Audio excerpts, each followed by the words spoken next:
Hey guys, welcome back to the channel. Another video for a customer. This time working on a a MEFI 4 uh, ECM for both.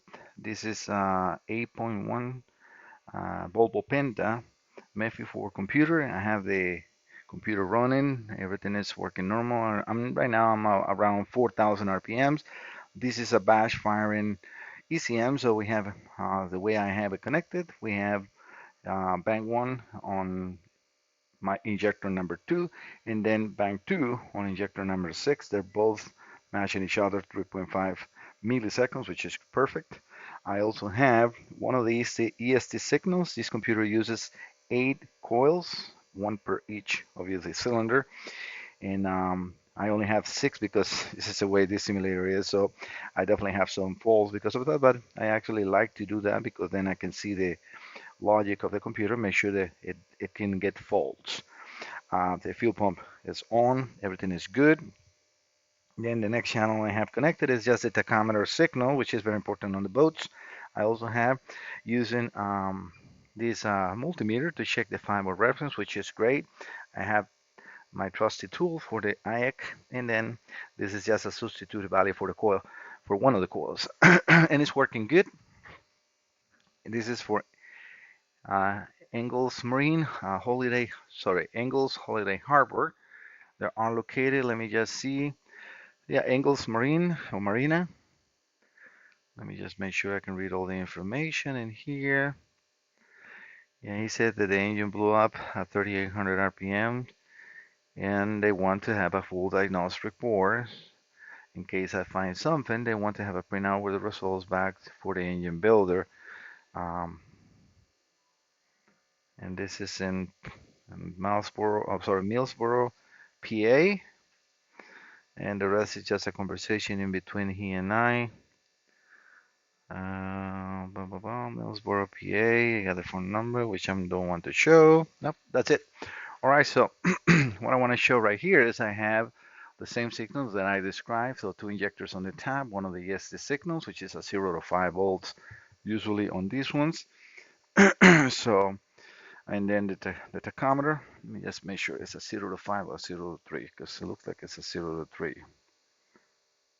Yeah, 0 to 3 volts. So that's what it's good to check those signals. And then what I'm going to do is I'm going to move my test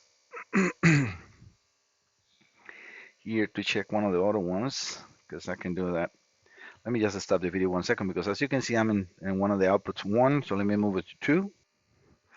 Or I move the oscilloscope lead over to, let's say, coil 2, and this one is our like a AGs, it's just letters instead of numbers, but yeah, we got the same voltage, so that is exactly what it's supposed to be.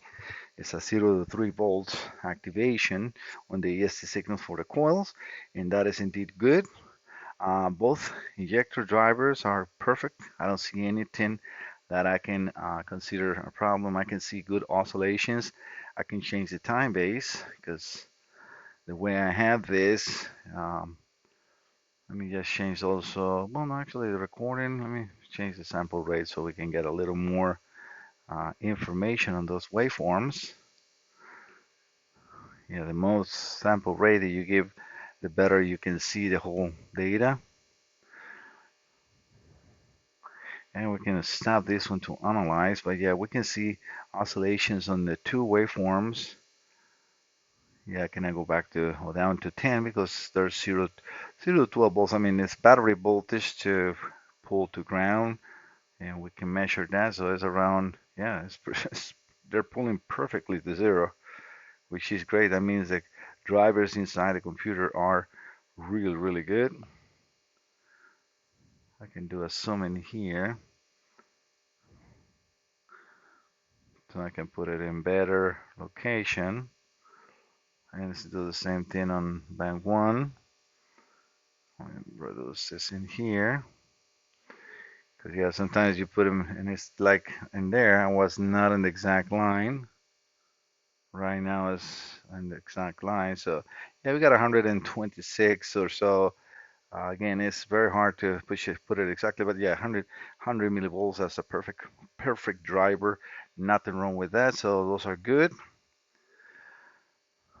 Keep running the recording. Yeah, we can see that everything is in working order. I'm going to change this time base now. We can have more in the screen, and that's a good thing about the oscilloscope.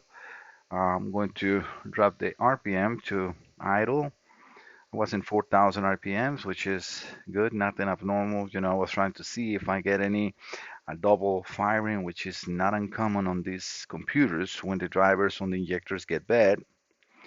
You get a multi-strike and that engine end up damaging the engine. Let me change the throttle position to, if I can find it. Yeah, right at the bottom. Put them around 7%, perfect. And we can see how that changes the injection. If I change the map, that is going to change the map, the amount of injection. I keep that usually around 12.4, 12.4, 12.8, right there. And that's around 2.6 milliseconds injection time. But yeah, we can see, and this is what I'm always looking to see. You see how it gets activated and we got a little hump and then down. Again, that's because of the resolution that we are right now, but I can see the drivers are perfect.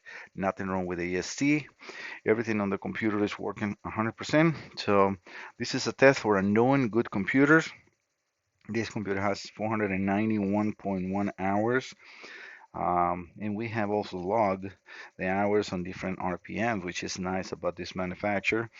For Volvo Penta, you can see how much or how long this boat has been driving in between 1,000 to 2,000, 3,000 to 4,000, 2,000 to 3,000, 4,000 to 5,000, and then over 5,000. So never on over 5,000, and then around 8 hours in between 4,000 to 5,000. So let me raise the RPM again.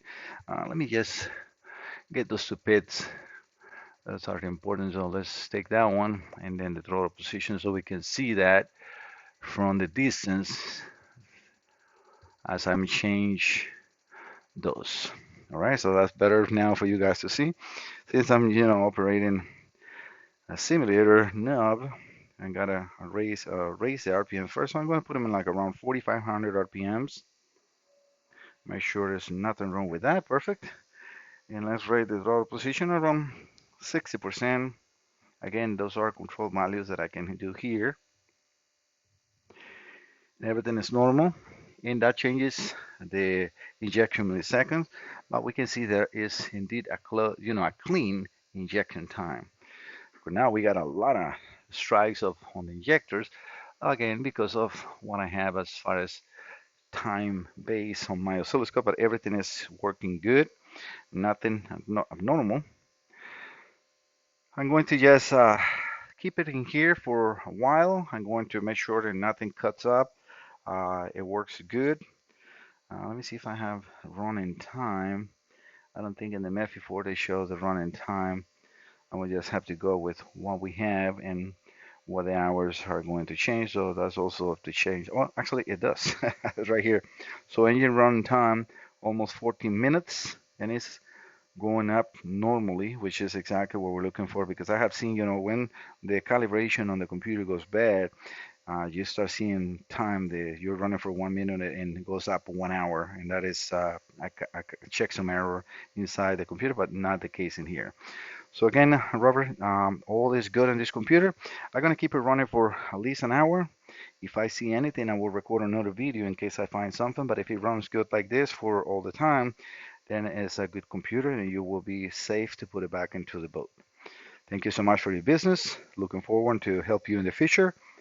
And guys, don't forget to subscribe and watching the video. Thank you for watching the video. Thank you for visiting the channel. See you next time. Bye bye.